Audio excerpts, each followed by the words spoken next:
April 12, 1985 was a date that shook Southland to the core. Wayne was driving to the church to officiate a wedding.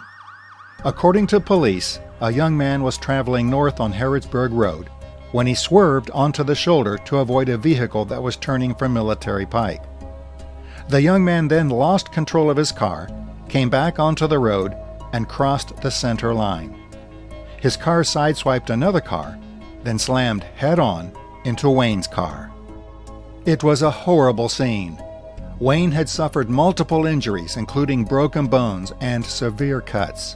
He was rushed to St. Joseph Hospital in critical condition. When I got to the hospital, it just was chaos.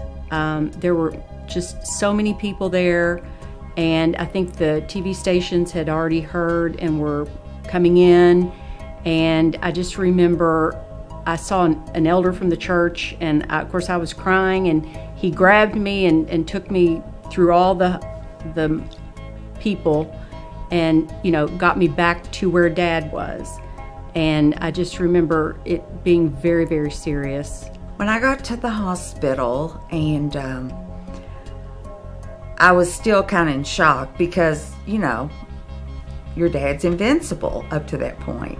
And so when I finally got to go see him, I was just mortified because he looked unrecognizable. And I just thought, oh, this is horrible. That was one of the few times I ever saw my mom cry. But she cried because I think she knew that he could possibly die. The entire Southland congregation began praying. Some members kept a vigil at the hospital. Southland's youth held a prayer chain where each person prayed for 10 minutes, then called another person.